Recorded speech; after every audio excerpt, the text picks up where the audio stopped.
तारीख थी 14 सितंबर 2023। विपक्ष ने जो इंडिया गठबंधन बनाया था उसका नया नामकरण किया गया था और इस गठबंधन ने एक लिस्ट जारी की जिसमें 14 पत्रकारों के नाम शामिल थे। इनका बहिष्कार कर दिया गया था। मतलब इनके शो में विपक्ष की किसी भी पार्टी का कोई भी प्रवक्ता नहीं जाएगा, ऐसा कहा गया था और ना ही अपने यहाँ इन पत्रकारों को कोई बुलाएगा। इन पत्रकारों में से एक नाम था नाविका कुमार। लेकिन जैसा कि आप जानते हैं कि 5 राज्यों में विधानसभा का चुनाव है। इन राज्य में मध्य प्रदेश भी एक नाम है और इस राज्य में कांग्रेस का प्रमुख चेहरा है पूर्व मुख्यमंत्री कमलनाथ। और कमलनाथ की कुछ तस्वीरें नाविका कुमार के साथ वायरल हो रही हैं, जिससे गठबंधन की बाकी पार्टियां अब कांग्रेस को घेरने में जुट चुकी हैं।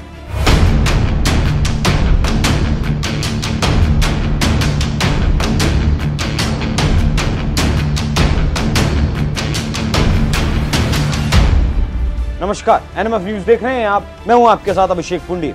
आए दिन गठबंधन के दल कांग्रेस के खिलाफ बयानबाजी करते हुए नजर आते हैं। उसमें इन तस्वीरों ने आग में घी का काम किया। गठबंधन तो पहले से ही टूटता दिख रहा था और कारण था कांग्रेस का गठबंधन को हाईजैक कर लेना, जिसकी वानगी ये तस्वीरें भी बयां कर रही हैं। ये तस्वीरें बता रही हैं कि सारे नियम कानून गठबंधन के बाकी दलों के लिए हैं। कांग्रेस जो चाहे वो कर सकती है। यही कारण है कि गठबंधन के बाकी दल कांग्रेस पर खार खाए बैठे हैं। इस कड़ी में अब मध्य प्रदेश समाजवादी पार्टी की यूनिट ने कांग्रेस नेता और प्रदेश के पूर्व मुख्यमंत्री रहे कमलनाथ के इंडी गठबंधन के बहिष्कृत पत्रकारों में शामिल नाविका कुमार के साथ घूमने पर उन्हें आड़े हाथों लिया है। समाजवादी पार्टी के हैंडल से लिखा गया, इंडिया अलायंस की मीटिंग में सर्वसम्मति से तय हुआ था कि कुछ पत्रकार जो भाजपा के एजेंडे पर डिबेट्स करते हैं उनके किसी कार्यक्रम में अलायंस में शामिल दलों के प्रतिनिधि नहीं जाएंगे और न ही उन्हें बुलाएंगे। अब कांग्रेस पार्टी के वरिष्ठ नेता पूर्व मुख्यमंत्री तथा मध्य प्रदेश कांग्रेस के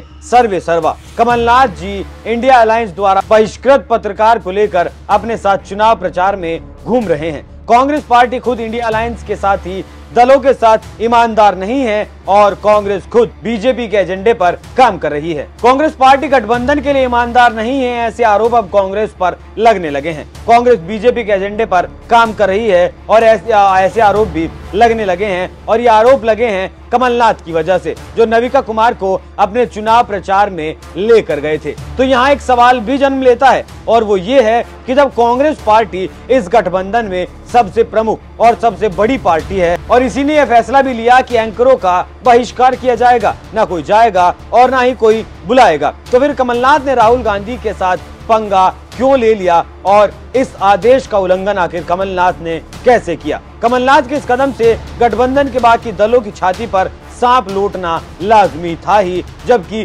कांग्रेस के साथ मध्य प्रदेश में अखिलेश के साथ पहले ही विवाद हो चुका है। इससे पहले अखिलेश यादव कह चुके हैं कि उन्हें पता होता तो वो गठबंधन की मीटिंगों में जाते ही नहीं। और सिर्फ अखिलेश यादव ही नहीं, इन तस्वीरों पर तो जम्मू कश्मीर वाले उमर अब्दुल्ला ने भी बगावती तेवर दिखाए। उन्होंने अपने एक्स हैंडल से तंज कसते हुए पोस्ट किया, एंकरों का बहिष्कार करने वाली एक मूर्खतापूर्ण सूची के लिए इतना ही। मुझे खुशी है कि अपनी ही मौत मर गया इंडिया गठबंधन। वहीं उमर अब्दुल्ला का कहना है कि गठबंधन अपनी ही मौत मर गया है। तो क्या इस ट्वीट के बाद ये मान लिया जाए कि उमर अब्दुल्ला की पार्टी इस गठबंधन से बाहर हो गई? क्या JKNC अब गठबंधन का हिस्सा नहीं रही? क्योंकि ये पहला बगावती रुख नहीं है। अखिलेश यादव यूपी की 80 सीटों पर चुनाव लड़ने की घोषणा कर चुके हैं, तो यूपी में इस गठबंधन का कोई मतलब बनता नहीं। अखिलेश के साथ ममता, नीतीश, केजरीवाल और अब उमर अब्दुल्ला के बगावती तेवर तो यही बता रहे हैं कि गठबंधन अपनी मौत